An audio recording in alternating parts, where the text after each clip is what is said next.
காவியம் நாவல் ஸ்டோரியை மிஸ் பண்ணாம பார்க்கிறதுக்கு சேனலை சப்ஸ்கிரைப் பண்ணி பக்கத்துல இருக்க பெல் பட்டனை பிரஸ் பண்ணிக்கோங்க. தோல்வியை ஏத்துக்க நான் உனக்கு ஒரு வாய்ப்பு தரேன் என்று வீரா சித்தார்த்தன் மீதான தனது தாக்குதலை நிறுத்தினான். வீராவை நிமிர்ந்து பார்த்த சித்தார்த்தன், வீரா, நீ உண்மையிலேயே ரொம்ப நல்லவன், நான் என் தோல்வியை ஏத்துக்கிறேன் என்றான். பின் அவன் அரங்கிற்கு வெளியே நின்று நடுவரை நோக்கி அமைதியாக, நடுவரே, நான் இந்த போட்டியில தோத்துட்டேன் என்றான். தோல்வியை ஏற்றுக்கொள்வது யாருக்கும் மிகவும் கடினமான முடிவே. ஆனால் திறந்த மனதுடனும் நேர்மையுடனும் அதை ஏற்றுக்கொள்வது மேலும் கடினம். இதிலிருந்து சித்தார்த்தனின் நேர்மையை அறியலாம். சித்தார்த்தனின் வார்த்தைகளை கேட்ட நடுவர் உடனடியாக, இந்த போட்டியின் வெற்றியாளர் வீரசிம்மன் என்று அறிவித்தார். சித்தார்த்தன் தோத்துட்டானா? இவ்வளவு சீக்கிரமா? என்னப்பா நடக்குது? இது உண்மைதானா என்று அடுத்த நொடி அந்த அரங்கம் முழுவதும் பேச்சுக்குரல் எழும்பியது. வீராவுக்கும் சித்தார்த்தனுக்கும் இடையிலான இறுதி மோதல் ஒரு கணம் மட்டுமே நீடித்தது. ஏனென்றால் வீரா போட்டியை புயல் வேகத்தில் திருப்பி போட்டிருந்தான். அதனால் அங்கு என்ன நடந்தது என யூகிக்க கூட பல சீடர்களுக்கு நேரமில்லை. ஒரு சீடன், ஒத்துக்கிட்டே ஆகணும், சித்தார்த்தன் ஒரு சிறந்த வீரன், வீராவை தோக்கடிக்க முடியாதுன்னு உணர்ந்ததும் அவனே தோல்வியை ஒத்துக்கிட்டான். ஆமையா, அதான் என் ஆதரவு எப்பவும் சித்தார்த்தனுக்கு மட்டும்தான். அச்சோ, என் பணம், நான் பந்தயம் கட்டின 800 பங்களிப்பு புள்ளிகளும் இப்ப போச்சா என்று ஒரு சீடன் வருத்தத்துடன் கூறினான். 800 பங்களிப்பு புள்ளிகள் என்பது கிட்டத்தட்ட 1600 ஆன்மீக கற்கள். உயர்குடி குடும்பத்தை சேர்ந்த ஒரு சீடனுக்கு கூட இது ஒரு பெரிய தொகையாகவே கருதப்படும். அந்த சீடன் சித்தார்த்தனன் மீதுதான் பந்தயம் கட்டியிருந்தான். இப்போது அவன் தோல்வியால் அவனது சேமிப்பு மொத்தத்தையும் இழந்து விட்டான். ஆனால் அதே நேரத்தில் மிகவும் மகிழ்ச்சியாக இருந்த ஒருவன் இருந்தான். அது வீராவோ, ஆசிரியர் வளையாபதியோ அல்லது பொற்கதிர் குழுவின் சீடர்களோ அல்ல, அது பூவரசன். இந்த நேரத்தில் அவன் தனது 32 பற்களும் தெரிய சிரித்துக் கொண்டிருந்தான். அவனது சிரிப்பு வைரக்குழு முழுவதும் எதிரொலித்தது. அவன் இப்படி சிரிப்பதை பார்த்த பெரும்பாலான உள் சீடர்கள் அவனுக்கு பைத்தியம் பிடித்ததாகவே நினைத்தார்கள். ஆனால் யாராலும் அதை வெளிப்படையாக சொல்ல முடியவில்லை. சற்று நேரம் கழித்தே தான் முட்டாள்தனமாக சிரித்துக் கொண்டிருப்பதை பூவரசன் உணர்ந்தான். உடனே தன் சிரிப்பை நிறுத்திக் கொண்டான். ஆனால் இந்த நேரத்தில் சிரிப்பை தவிர வேறு என்ன செய்ய என தெரியாத அளவுக்கு மகிழ்ச்சியாக இருந்தான். வீரா போட்டியில் வென்றதா 1500 ஆன்மீக கற்களுக்கு ஈடாக மொத்தம் 6000 ஆன்மீக கற்களை பெற்றிருந்தான். அதாவது இப்போது அவனிடம் மொத்தம் 7500க்கும் மேற்பட்ட ஆன்மீக கற்கள் இருந்தன. பூவரசன் தனது வாழ்க்கையில் இவ்வளவு ஆன்மீக கற்களை ஒன்றாக பார்த்ததில்லை. இதை பற்றி யோசித்தே பூவரசனுக்கு மூச்சு முட்டியது. நான் இப்ப என்ன பண்றது? வீரா மேல தொடர்ந்து பந்தயம் கட்டலாமா வேண்டாமா? இந்த போட்டி ரொம்ப கஷ்டமா இருந்தது. அவன் மறைச்சு வச்சிருந்த சக்திகளை கூட பயன்படுத்தினா. அப்ப அடுத்த போட்டி என்ன ஆகும்? அப்படி பார்த்தா அவன் அவனுடைய ஆன்மீக சக்தியை தானே பயன்படுத்தினா. இன்னும் அவன் தன்னோட வாழையே பயன்படுத்தலையே என்று யோசித்த பூவரசன் வீரா மீது மேலும் பந்தயம் கட்ட முடிவு செய்தார். இதற்கிடையில் பொற்கதிர் குழுவின் சீடர்கள் மிகுந்த உற்சாகத்தில் இருந்தனர். வீரா அங்கிருந்து வெளியே வந்ததும் ஆசிரியர் வளையாபதி ஆழ்ந்த மூச்சை எடுத்து தனது உற்சாகத்தை கட்டுப்படுத்திக் கொண்டு வீராவின் தோளில் தட்டிக் கொடுத்தார். வீரா, நீ உண்மையிலேயே நம்ம பொற்கதிர் குழுவுக்கு கிடைச்ச அதிர்ஷ்ட நட்சத்திரம் என்றார். வீராவால் பொற்கதிர் குழுவின் தலையெழுத்தே மாறப்போகிறது. இப்போது பொற்கதிர் குழு 33வது இடத்திலிருந்து முதல் 10ற்கு சுலபமாக வந்துவிடும்.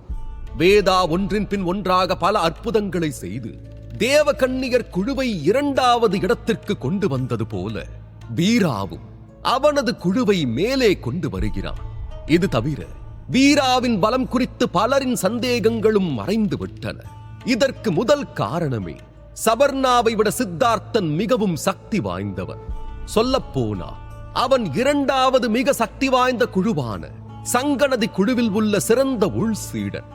இதிலிருந்தே ஆதிசக்தி ஆசிரமத்தின் சிறந்த உள் சீடர்களில் வீராவும் ஒரு இடத்தை பிடிக்கும் அளவுக்கு சக்தி கொண்டுள்ளான் என்பது புரியும். ஆனால் சிலர் இன்னும் ஒருவேளை சித்தார்த்த அவனுடைய முழு சக்தியையும் பயன்படுத்தலையோ என்று சந்தேகித்தனர். ஒரு சீடன் தயக்கத்துடன் இதை வெளிப்படையாக கேட்டான். அவனது கேள்வியை கேட்டதும் அவனை சுற்றியுள்ள மக்கள் அவனை ஒரு முட்டாளைப் போல பார்த்தனர். வீராவுக்கும் சித்தார்த்தனுக்கும் இடையிலான போட்டி எவ்வளவு கடுமையானது என்பதை அனைவருமே பார்த்திருந்தார்கள். எனவே சித்தார்த்தன் வேண்டுமென்றே தனது முழு சக்தியையும் பயன்படுத்தவில்லை என்று சொல்வது முட்டாள்தனத்தை தவிர வேறு இல்லை. சித்தார்த்தன் கூட தனது மிக சக்தி வாய்ந்த அசைவான முடிவில்லா ஒளிவிதை மந்திரத்தை பயன்படுத்தினார்.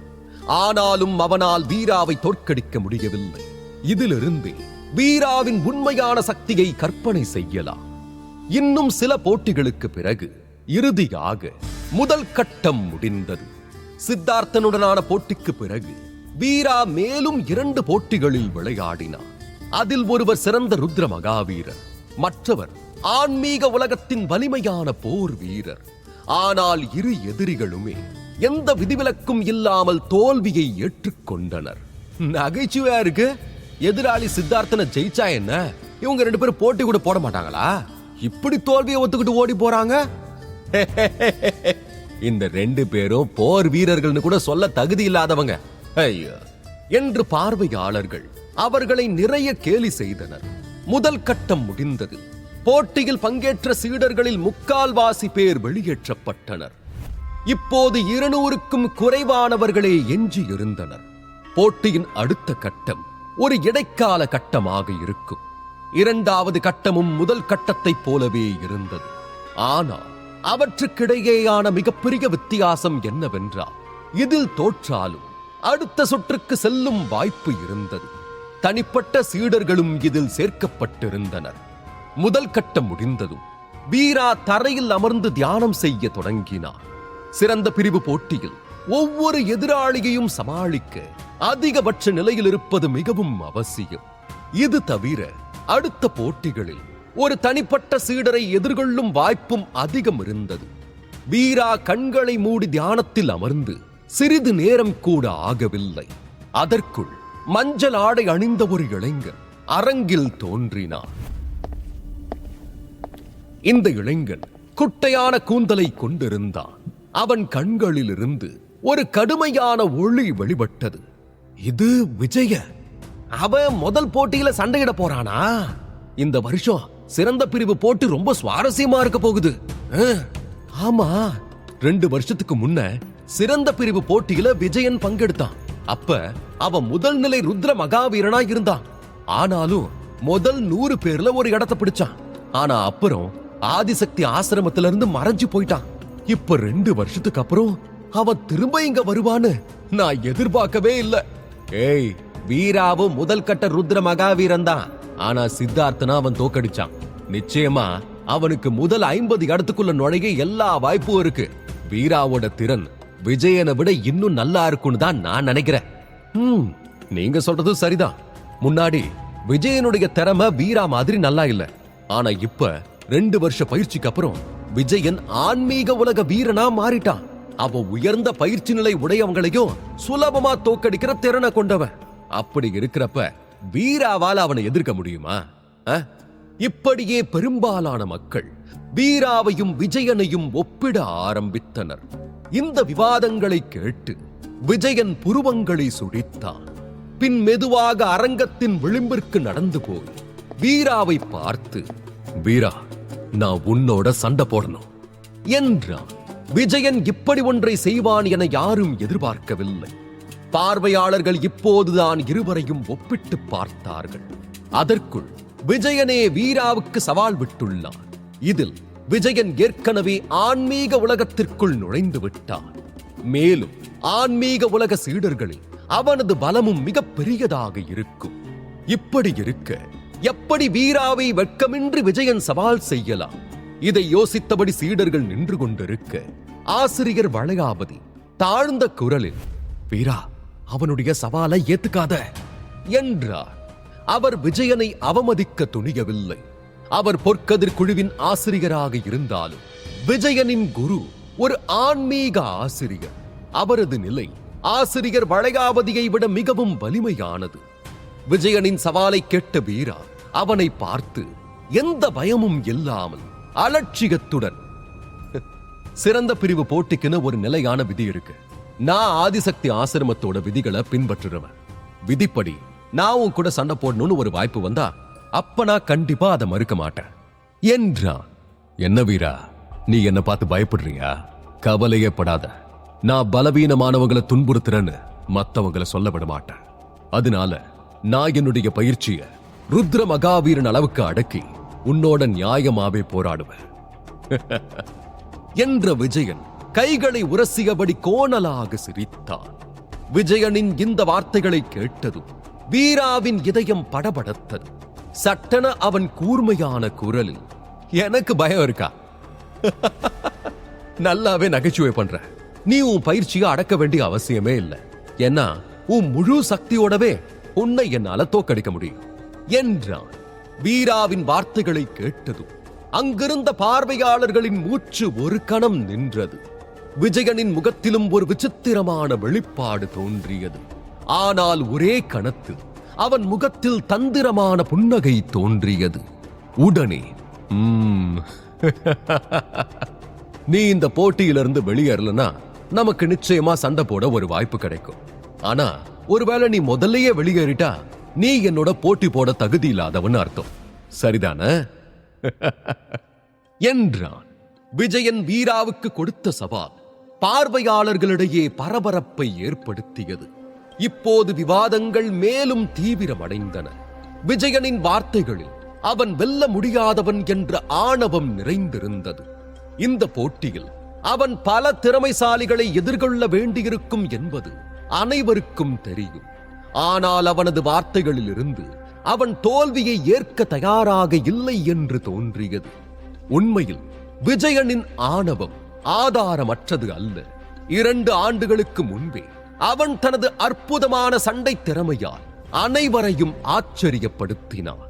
இதனாலேயே அவன் தனது சக்தியில் முழு நம்பிக்கையுடன் இருந்தான். விஜயன், ஒரு விஷயத்தை கேளு. இப்போ உன்னோட உண்மையான எதிரி நான் தான் என்று விஜயன் மற்றும் வீராவின் உரையாடலுக்கு இடையே திடீரென ஒரு குளிர்ச்சியான அலட்சியமான குரல் எதிரொலித்தது. இந்த குரல் இப்போது விஜயனுடன் போட்டியிட இருந்த சோலையுடையது. இவன் வாகை குழுவின் உயர்மட்ட சீடன் மற்றும் அந்த குழுவின் சிறந்த ஆன்மீக உலக வீரன். 33 குழுக்களில் வாகை குழு 5வது இடத்தில் உள்ளது. அவனது குழுவின் இந்த நற்பெயராலேயே சோலையின் ஆணவம் இன்னும் அதிகமாகிவிட்டது. இந்த சூழ்நிலையில் தன் எதிராளி விஜயன் தன்னை கண்டுகொள்ளாமல் வீராவுக்கு சவால் விடுவதை அவனால் எவ்வாறு பொறுத்துக் கொள்ள முடியும்? இப்படி சவால் விடுவது தன்னை விட வீரா உயர்ந்தவன் என்று அர்த்தமாகுமே. உண்மையில் சித்தார்த்தன் வீராவிடம் தோற்றிருந்தாலும் சோலைக்கு தனது திறமைகளின் மேல் அசைக்க முடியாத நம்பிக்கை இருந்தது. எனவே வீராவை தன்னால் எளிதில் தோற்கடித்துவிட முடியும் என்ற உறுதி அவனுக்கு இருந்தது. இதற்கிடையில் சோலையின் வார்த்தைகளை கேட்ட விஜயன் அவனை பார்த்து ஒரு கிண்டலான புன்னகையுடன், ஓஹோ, அப்ப நீதான் என் எதிரியா என்றான். ஆமா, இப்ப நீ ஏன் கூட போட்டி போடுறதுல கவனம் செலுத்தினா நல்லா இருக்கும் என்ற சோலையின் கையில் ஒரு பிரகாசமான தங்கக்கோல் தோன்றியது. இது ஒரு உயர்ந்த ஆன்மீக ஆயுதம், தூய தங்கத்தால் செய்யப்பட்டது. இதன் ஒரு முனையில் ஒரு தங்கத்தாமரை செதுக்கப்பட்டு அலங்கரிக்கப்பட்டிருந்தது. உன் கூட போட்டி போடுறப்ப நான் உன் மேல மட்டும் முழுசா கவனம் செலுத்தணும்னு நீ விரும்புற. சரி, உன்னோட விருப்பத்தை நிறைவேற்றுறது என்னோட கடமை என்ற விஜயன் சோலையை நோக்கி நகர்ந்தான். விஜயனின் இந்த அணுகுமுறை சோலைக்கு பிடிக்கவில்லை. விஜயன் தன்னை பெரிதாக எடுத்துக் கொள்ளாததை கண்டு சோலை கோபம் அடைந்தான். ஆனாலும் அவன் கவனக்குறைவாக இருக்கவில்லை. அத்துடன் விஜயனும் ஒரு சாதாரண போர் வீரன் அல்ல. அவன் புகழ்பெற்றவன் மட்டுமல்லாமல் இப்போது ஆன்மீக உலகத்திலும் தனக்கென ஒரு இடத்தை பிடித்திருக்கிறான். அவனுடைய உண்மையான சக்தியை யாராலும் யூகிக்க முடியாது. எனவே சோலையே முதலில் தாக்க முடிவு செய்தான். உடனே அவனது கோலின் முனையிலிருந்த தங்கத்தாமரை வேகமாக மலர்ந்து அதிலிருந்து தங்க ஒளி வெளிப்பட தொடங்கியது. அடுத்த கணத்தில் அந்த ஆன்மீக சக்தி தங்க நூல்களாக மாறியது. இந்த நூல்கள் மிகவும் மெல்லியதாக இருந்தன. சாதாரண கண்களால் பார்க்க முடியாத அளவு நரம்பாக இருந்தது. இந்த காட்சியை பார்த்த வீராவின் கண்கள் ஆச்சரியத்தில் விரிந்தன. இது போன்ற தாக்குதலை அவன் முன்பே சந்தித்திருந்தான். இரத்த பரிசோதனையின் போது செம்பாவை குடும்பத்தை சேர்ந்த வேலனும் இதே போன்ற சக்தி நூல்களை பயன்படுத்தி இருந்தான். அதில் வீராவின் உடலில் ஆழமான காயங்களும் ஏற்பட்டிருந்தன. அடுத்து என்ன நடக்கும்? இந்த தங்க நூல்களின் வலையிலிருந்து விஜயனால் தப்பிக்க முடியுமா? அல்லது சோலையின் சக்தி விஜயனுக்கு வெகு சாதாரணமா? வீராவுக்கு விஜயனோடு போட்டியிட வாய்ப்பு கிடைக்குமா? தெரிந்து கொள்ள சோலையின் தங்க நூல் சக்தி வேலனின் நூல்களை விட மிகவும் சக்தி வாய்ந்ததாக இருந்தது. விஜயன் இந்த ஆபத்தை எவ்வாறு சமாளிப்பான் என்று யோசித்த வீராவும் போட்டியை கூர்ந்து பார்த்தார். சாதாரணமாகவே போட்டிகளில் சோலை தனது எதிரிகளை இந்த கொடிய வலையில் சிக்க வைக்க தன்னால் முடிந்த அனைத்தையும் செய்வார். உண்மையில் இந்த தங்க நூல்களின் வலையில் யார் நுழைந்தாலும் அவர்கள் துண்டு துண்டாக கிழிக்கப்படுவார்கள். ஆனால் விஜயனின் ஆணவம் அவனை குருடாக்கியது. அவன் அலட்சியமாக சோலையின் வலையை நோக்கி முன்னேறினான். கண் இமைக்கும் நேரத்தில் தங்க நூல்கள் ஒன்றாக இழையத் தொடங்கின. விரைவிலேயே அவை ஒரு பெரிய மின்னும் வலையாக உருமாறி விஜயனை முழுவதுமாக சூழ்ந்தது. இந்த காட்சியை கண்டதும் பார்வையாளர்கள் அரங்கில் அமைதி நிலவியது. பார்வையாளர்கள் நாற்காலி நுனியில் அமர்ந்து பீதியுடன் இதை பார்த்தனர். வலையில் நெய்யப்பட்ட தங்க நூல்கள் முடியைப் போல மெல்லியதாக இருந்தாலும் அவை மிகவும் கடினமாக இருந்தன. ஒவ்வொரு நூலும் ஒரு வாள் போல் கூர்மையானவை. வலிமையான எலும்புகளை கூட எளிதில் வெட்டக்கூடியவை. இப்படி விஜயனே வலைக்குள் வந்து சிக்கியதை கண்டதும் சோலையின் முகத்தில் ஒரு கிண்டலான புன்னகை தோன்றியது. விஜயன், என் தங்க வலை எந்த ஆன்மீக ஆயுதத்தையும் வெட்டக்கூடியதுன்னு உனக்கு தெரியுமா? நீ 2 வருஷமா ரகசிய தியானத்துல இருந்து வந்திருக்க. அதனால உன்னால என்னோட இந்த வலையை உடைக்க முடியும்னு நினைக்கிறியா என்று கேட்டார். அதே நேரம் அவனது தங்க வலை வேகமாக சுருங்கத் தொடங்கியது. விஜயனுக்கான இடமும் குறுகியது. இந்த காட்சியை கண்டதும் இதுவரை மெதுவாக நகர்ந்து வந்த விஜயன் சட்டென நின்றான். ஆழ்ந்த சிந்தனையில் மூழ்கியது போல அலட்சிய கண்களால் சுருங்கிக் கொண்டிருக்கும் வலையை பார்த்தான். பின்னர் லேசான புன்னகையுடன் சோலையை பார்த்தான். திடீரென்று விஜயனின் உடலிலிருந்து ஒரு சிவப்பு நிற மூடுபனி வெடித்தது. கண் இமைக்கும் நேரத்தில் அந்த மூடுபனி விஜயனின் கைகள், முழங்கால்கள் மற்றும் மார்பில் வெள்ளை எலும்புகளின் அடுக்கை உருவாக்கியது. இது சாதாரண கவசம் அல்ல, ஆனால் தூய எலும்புகளாலான எதுவும் ஊடுருவ முடியாத கவசம். அந்த கவசத்திலிருந்து வெளிப்பட்ட பயங்கரமான ஒளி அது மற்றவர்களின் முதுகுத்தண்டில் நடுக்கத்தை ஏற்படுத்தியது.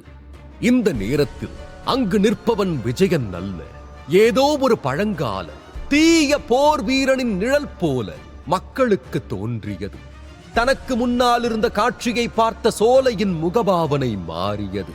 விஜயன் உண்மையில் ஏதோ ஒரு தீய சாகுபடி நுட்பத்தை உருவாக்குவான் என்று அவன் எதிர்பார்க்கவே இல்லை. இது ஒரு தீய நுட்பம். இவனோட உடல்ல இருந்து வர கொடிய ஒளிக என்னால தெளிவா உணர முடியுது. விஜயன் கிட்ட இருந்து இதை நான் எதிர்பார்க்கவே இல்லை. இவன் போய் தீய பாதையை தேர்ந்தெடுத்திருக்கானே என்று சோலை தனக்குள் நினைத்துக் கொண்டான். ஆதிசக்தி ஆசிரமத்தில் தீய நுட்பங்களை பயன்படுத்துவது தடை செய்யப்படவில்லை. ஆனால் அதற்காக யாரும் தீய நுட்பங்களை விரும்பியவாறு பின்பற்றி மற்றவர்களை கொல்லலாம் என்று அர்த்தமல்ல.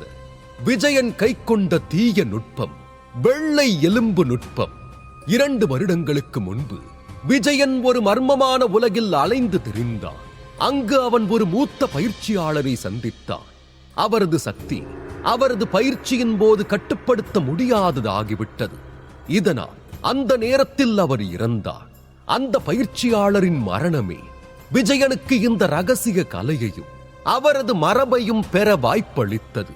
இதனாலேயே விஜயன் திடீரென்று இந்த நுட்பத்தை பயன்படுத்தியது அனைவரும் அதிர்ச்சி அடைந்தனர்.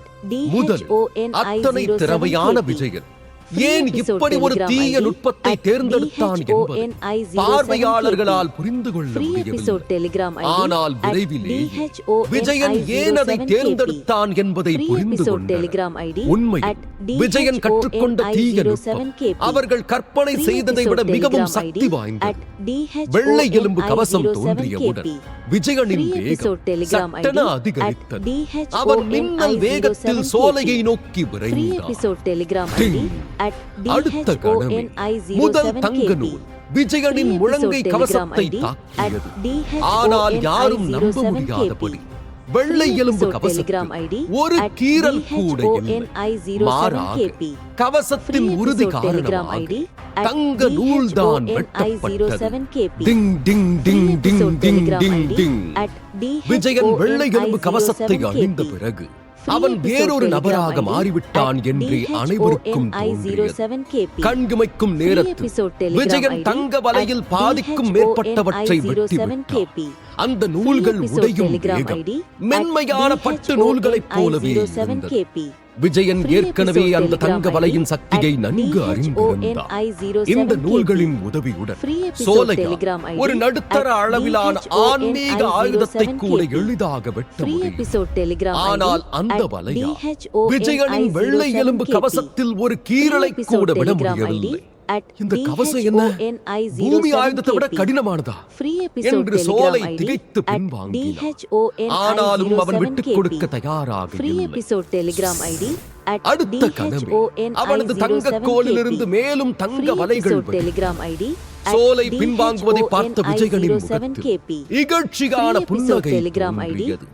திடீரென்று அவனது முதுகிலிருந்து சிவப்பு ஆன்மீக சக்தி வெடித்தது. அது அவனுக்கு பின்னால் இரண்டு பெரிய எலும்பு இறக்கைகளாக மாறியது.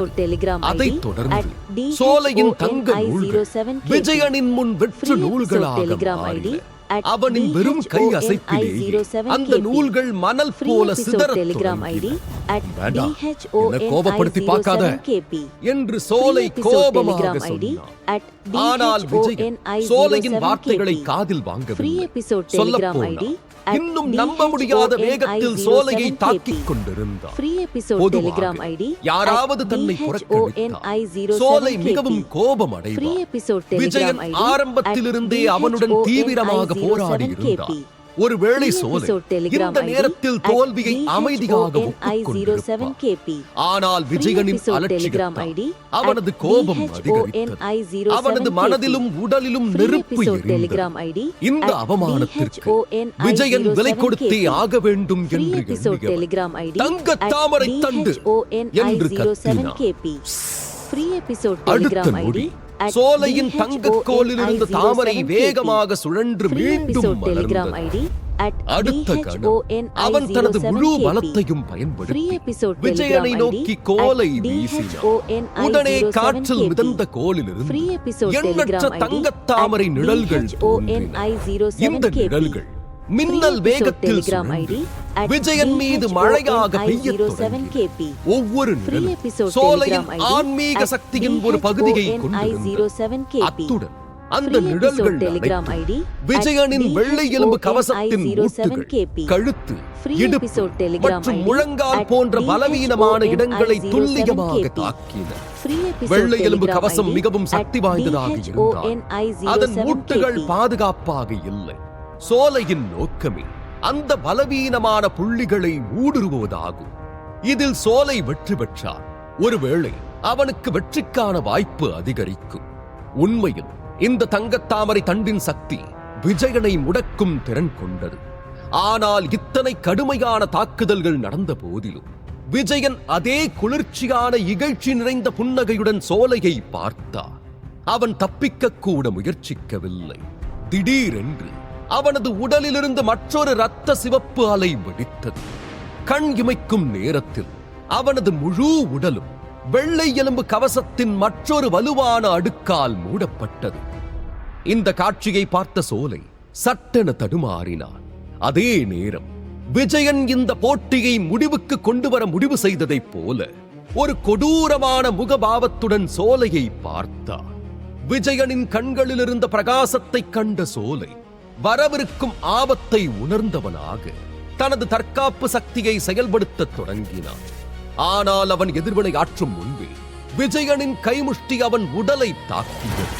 அடுத்த கணமே சோலையின் பார்வை மங்கலாகிட அவன் மயக்கம் அடைந்தான். விஜயன் மற்றும் சோலைக்கு இடையிலான போட்டி சாதாரண மனிதர்களுக்கு உற்சாகமாக இல்லை. ஏனென்றால் ஆரம்பம் முதல் முடிவு வரை விஜயன் சோலைக்கு ஆதிக்கம் செலுத்த வாய்ப்பளிக்கவில்லை. ஆனால் 33 குழுக்களின் சிறந்த சீடர்களும் தனிப்பட்ட சீடர்களும் இந்த போட்டியை மிகவும் கவனமாக பார்த்துக் கொண்டிருந்தனர். 2 ஆண்டுகளுக்கு முன்பு விஜயன் முதல் கட்ட ருத்ர மகாவீரன் பலத்துடனேயே அற்புதமாக செயல்பட்டு முதல் 100 இடங்களுக்குள் நுழைந்தார். இந்த முறை வீரா இன்னும் சிறப்பாக செயல்பட்டாலும் விஜயனின் பலத்தை யாரும் புறக்கணிக்க துணியவில்லை.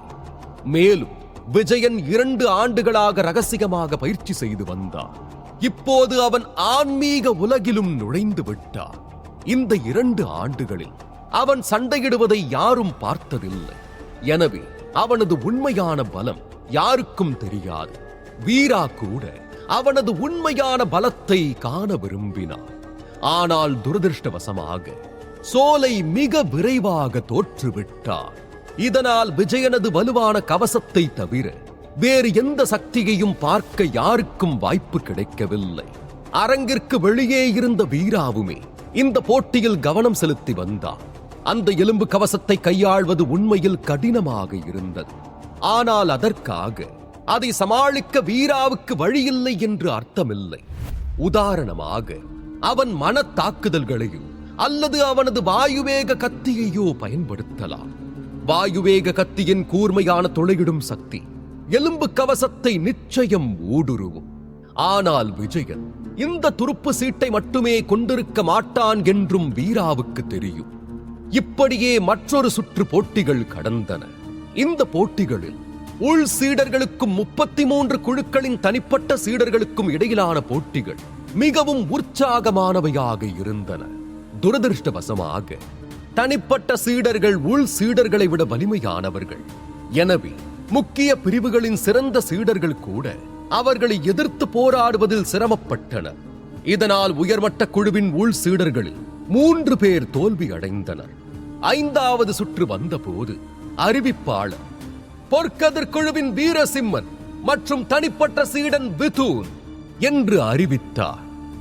என்ன விதூனா என்று வித்தூனின் பெயரை கேட்டதும் வீராவின் புருவங்கள் சுருங்கின. அன்று கருப்பு மலையில் வித்தூன் தனது ஆன்மீக சக்தியால் வீராவை மண்டியிட வைக்க விரும்பினார். ஆனால் வீரா பாம்பு செதில்களின் சக்தியை நம்பி அந்த அழுத்தத்தை தாங்க முயன்றான். மேலும் அன்றுதான் அவன் அசுர தெய்வீக முஷ்டிகையும் புரிந்து கொண்டான். ஆனாலும் அன்று வித்தூனை அவனால் எதிர்கொள்ள முடியவில்லை. சிவாங்கி மட்டும் அன்று சரியான நேரத்தில் அங்கு வந்திருக்காவிட்டார் வீராவின் முடிவு எப்படி இருந்திருக்கும் என்று நினைத்துக் கூட பார்க்க முடியாது.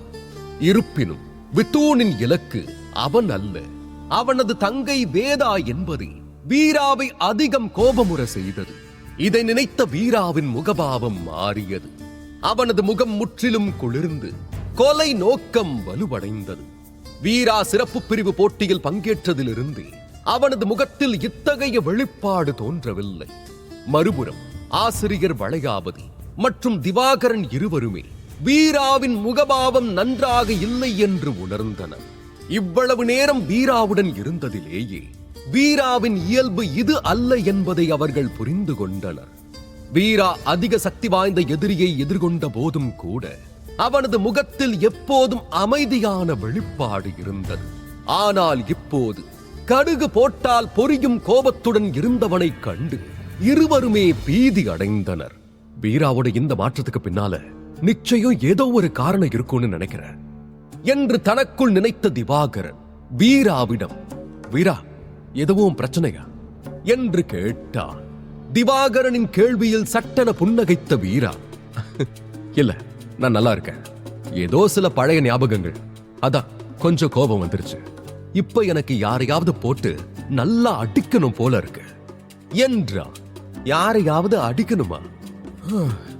என்று கேட்ட திவாகரன் பெருமூச்சு விட்டு காலியாக இருந்த அரங்கை பார்த்தார்.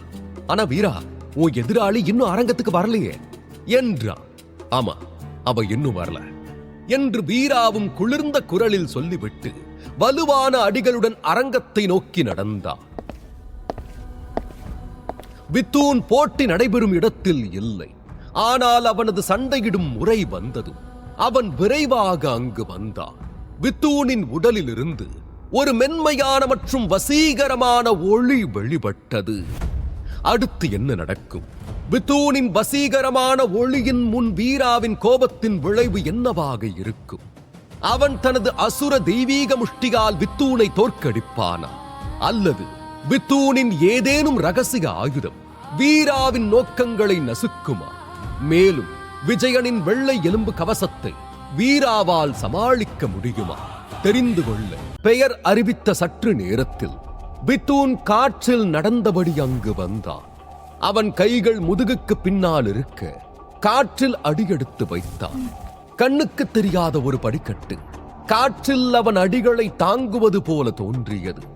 மேலும் அவன் ஒவ்வொரு அடி முன்னோக்கி எடுத்து வைக்கும் போதும் அவன் கால்களுக்கு கீழே ஒரு தாமரை மலர்ந்தது போல காட்சி தெரியும். அந்த காட்சி மிகவும் அழகாக தெரிந்தது. இவன் வீராவின் முன்னாள் எதிரியான வித்தூன். அவனது உடலிலிருந்து ஒரு மென்மையான மற்றும் வசீகரிக்கும் ஒளி வெளிப்பட்டது. வித்தூன் ஒரு தெய்வத்தைப் போல காற்றிலிருந்து இறங்குவதைக் கண்டு பல உள் சீடர்கள் ஆச்சரியப்பட்டனர். தேவகன்னியர் குழுவின் பெண்களின் இதயங்கள் கூட வேகமாக துடிக்கத் தொடங்கின. வித்தூனின் இருப்பு அங்குள்ள சூழலை உற்சாகப்படுத்தியது. ஆனால் தனிப்பட்ட சீடர்களிடையே அமர்ந்திருந்த மந்தாகினி, வித்தூனா, இவன் உண்மையிலேயே ரொம்ப அருவருப்பானவன் என்றபடி முகம் சுழித்தாள். அதே நேரம் அரங்கில் வீரா ஒரு அசையாத மலை போல நின்று கொண்டிருந்தான். வித்தூன் தன்னை நோக்கி வருவதை கண்டது அவனது முக பாவனை இன்னும் கடுமையாக மாறியது. அரங்கத்திற்குள் நுழைந்ததும் வித்தூனின் முகத்தில் ஒரு மெல்லிய புன்னகை தோன்றியது. மேலும் வீராவை பார்த்து, வீரா, நீ இவ்வளவு சீக்கிரம் சிறந்த பிரிவு போட்டியில நுழைவேன்னு நான் எதிர்பார்க்கவே இல்லை. எனக்கு ஞாபகம் இருக்கு, 3 வருஷத்துக்கு அப்புறம் நாம போட்டியிட முடிவு செஞ்சிருந்தோம்ல. ஆனா 6 மாசம் தான் ஆயிருக்கு. அதுக்குள்ள நீ என் முன்னாடி போட்டிக்கு நிக்கிற. ஆனா கவலையே படாத, நீ ஒரு பெரிய எதிரியோட மோதிரங்கிறத உணராதபடி என் முழு சக்திகளையும் நான் பயன்படுத்தாம இருக்கேன் என்றான். இதை கேட்ட வீரா சட்டென சத்தமாக சிரிக்க ஆரம்பித்தார். வித்தூன், நீ உண்மையிலேயே நல்ல நகைச்சுவையான ஆள்தான் என்றான். இதை கேட்ட வித்தூன் முகத்தில் அதிர்ச்சி ரேகை பரவியது. நீ என்ன சொன்ன என்று அவன் ஆச்சரியத்துடன் கேட்டான். உன் தாராள மனப்பான்மை எனக்கு தேவையே இல்லை. என் தங்க வேதா இன்னும் கருப்பு மலையில இருக்கிற சிறையில தான் இருக்கா. ஆனா நீ ஒரு காம குரங்கு மாதிரி அவளை அடைய கனவு கண்டுகிட்டு இருக்க. இத பாக்குறப்பதான் எனக்கு அவ்வளவு கோபமா வருது. உண்மையில போட்டிய பத்தி எனக்கு கவலையே இல்லை. உன் முகத்தை பார்த்தாதான் எனக்கு வெறுப்பா இருக்கு என்று வீரா தன் எரிச்சலை மறைத்து கேலியாக சொன்னான். அவன் வார்த்தைகள் மிக தெளிவாக இருந்தது. எல்லோரும் அவன் சொல்வதை முழுதாக கேட்டனர். அவனுடைய முழு ஆளுமையும் அரங்கில் ஆதிக்கம் செலுத்தியது. முந்தைய போட்டிகளில் மிகவும் அமைதியாக இருந்த வீரா இப்போது வேறு ஒரு நபராக மாறியது போல் தோன்றியது. ஆனால் வீராவின் முழு பேச்சை கேட்ட பின் எல்லோருமே அவனுடைய மாறிய மனப்பான்மைக்கான காரணத்தை உடனடியாக புரிந்து கொண்டனர். ஒரு பார்வையாளர் உற்சாகமாக, வீரா என்ன சொல்றான்? வித்தூன் வீராவுடைய தங்கை அடைய கனவு காண்றானா? ஆனா அவனோட தங்கை யாரு என்று கேட்டார். மற்றொரு பார்வையாளர், வீரா கருப்பு மலையில சிறையில அடைக்கப்பட்டிருக்கிற வேதாவை பத்தியா பேசுறான்? அவ உண்மையிலேயே வீராவோட சகோதரினா? இந்த 2 உடன்பிறப்புகளும் ரொம்பவே அசாதாரணமானவங்க தான். ஆமா, தங்கச்சி ரொம்ப சக்தி வாய்ந்தவன்னா இந்த அண்ணனுடைய சக்தி இன்னும் பயங்கரமா இல்ல இருக்கு என்று அங்கிருந்த அனைவரும் வீரா வேதாவின் திறமையை ஒப்பிட்டு புகழ்ந்தனர். பொதுவாக வடக்கு பகுதி மக்கள் போர் வீரர்களை மிகவும் மதித்தனர். ஆனால் அவர்களில் பெரும்பாலானோர் ஆண்கள். ஆதிசக்தி ஆசிரமத்தில் உள்ள 33 குழுக்களில் கூட பெண்களுக்கென ஒரே ஒரு தேவக்கன்னியர் குழு மட்டும் தான் ஒதுக்கப்பட்டுள்ளது. மற்ற குழுக்களிலும் ஒரு சில பெண் சீடர்கள் உண்டு. ஆனால் அவர்களையும் மற்ற ஆண்களை விட பலவீனமானவர்கள் என்றே கருதினர். அதனாலேயே பெண் போர் வீரர்களை எப்போதும் இழிவாக பார்த்தனர். ஆனால் வேதாவின் வருகை அந்த கருத்தை உடைத்தது. அவள் ஒற்றை ஆளாக தேவகன்னியர் குழுவை 2ஆம் இடத்திற்கு கொண்டு சென்றார். ஆதிசக்தி ஆசிரமத்தில் உச்சத்தில் இருந்த சீடர்கள் பலரை ஒருத்தியாக நசுக்கினார். அப்போது வேதாவுக்கு 16 வயது கூட ஆகவில்லை. பல சீடர்கள் வேதாவின் சக்தியையும் திறமையையும் நன்றாக அறிந்திருந்தனர். ஆனால் சிறந்த பிரிவு போட்டிக்கு பிறகு வேதா சிறையில் அடைக்கப்பட்டார். அதற்கான காரணம் கூட பெரும்பாலான சீடர்களுக்கு தெரியாது. அவர்கள் அறிந்த ஒரே விஷயம் வேதா ஏதோ ஒரு குற்றம் செய்ததால் அவளை கருப்பு மலையில் அடைத்துள்ளனர் என்பது மட்டும்தான். கூட்டத்தில் நடந்து கொண்டிருந்த விவாதத்தை வீரா கவனிக்கவில்லை. அவன் வித்தூனை பார்த்து, நமக்குள்ள நடந்த அந்த 3 ஆண்டு ஒப்பந்தத்தை பத்தி எனக்கு இப்ப கவலையே இல்லை. 3 வருஷம் முடியும் போது என் பயிற்சி நீ கனவுல கூட அடைய முடியாத உயரத்துக்கு போயிருக்கும்.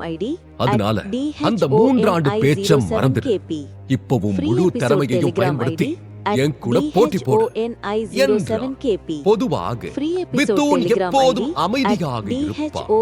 ஆனால் வீராவின் வார்த்தைகள் அவனை கோபப்பட வைத்தது. அடுத்த கணமே அவன் தனது ஆன்மீக சக்தியை செயல்படுத்தினான். அவன் கையில் ஒரு அழகான தாமரை தோன்றியது. உடனே அவன் தன் உள்ளங்கையை நீட்டி அந்த தாமரையை நசுக்கினான். அந்த தாமரை உடைந்தது. பனிக்கட்டி குளிர்ச்சி உருவானது. அடுத்த சில நொடிகள் வித்தூனின் முகபாவனை இயல்பு நிலைக்கு திரும்பியது. அவன் ஒரு மெல்லிய புன்னகையுடன், உன் முயற்சி அவ்வளவு மோசமானது இல்ல வீரா. உன் திட்டம் என்னன்னு எனக்கு நல்லா தெரியும். நீ என்ன கோபப்பட்டு விரும்புற. அதனால நான் போட்டியில தவறு செய்வேன் நீ நினைக்கிற. இப்படி செஞ்சாதான் என்ன தோற்கடிக்க உனக்கு ஒரு வாய்ப்பு கிடைக்கும் நினைச்சிருக்க. ஆனா நீ ரொம்ப பெரிய தப்பு செஞ்ச. இப்ப நீ அதுக்கான விலையை கொடுத்தே ஆகும் என்ற வித்தூனின் அருகில் ஒரு சிவப்பு சுடர் தோன்றியது. அந்த சுடரிலிருந்து சிறிய தீப்பொறிகள் வெளியே வந்து கொண்டிருந்தன. வித்தூன் அதை கூர்ந்து பார்க்க அந்த தீப்பொறிகள் தாமரை மலர்களாக மாறி வீராவை நோக்கி நகரத் தொடங்கின. இதற்கிடையில் வீரா அந்த தாமரையை கூர்ந்து பார்த்தார். இந்த வித்தூனுடைய வலிமை ரொம்பவே மேம்பட்டிருக்கு. இந்த பனிக்கட்டி தாமரையை இதுக்கு முன்னாடி நான் பார்த்ததே இல்லை. ஆனா பரவாயில்ல, என்ன நடந்தாலும் சரி, இன்னைக்கு நான் போராடுவேன்.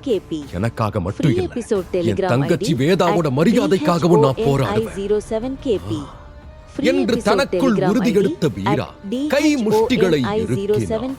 அவன் எந்த நேரத்திலும் தாக்க தயாராக இருந்தான். அடுத்த கணம் வீராவின் 6 மாய உடல்களும் வித்தூனின் தாமரை மலர்களுக்கு முன்னால் தோன்றின. அவற்றின் வேகமும் வலிமையும் வித்தூனின் தாமரைகளுக்கு சமமானதாக இருந்தது. உயர்ந்த மேடையில் இருந்த துணைவேந்தர் சிவஞானம் ஒரு பெரிய சிம்மாசனத்தில் அமர்ந்திருந்தார். அவர் பெருமூச்சுடன் மெதுவாக தலை குனிந்தார்.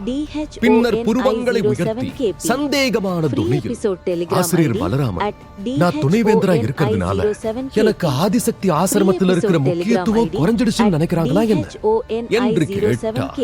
துணைவேந்தரின் வார்த்தைகளை கேட்டு ஆசிரியர் பலராமனின் இதயம் நடுங்கியது. அவர் உடனே மிகவும் எச்சரிக்கையுடன், துணைவேந்தரே, நீங்க என்ன சொல்றீங்க என்று கேட்டார்.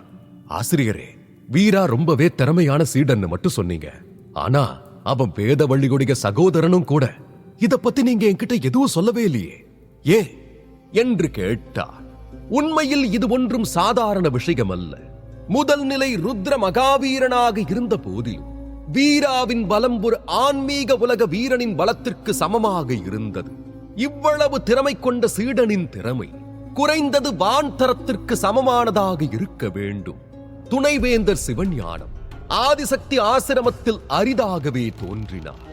ஆனால் ஆசிரமத்தின் மற்ற அனைத்து ஆசிரியர்களும் பார்வையற்றவர்களாக எப்படி இருந்தனர்?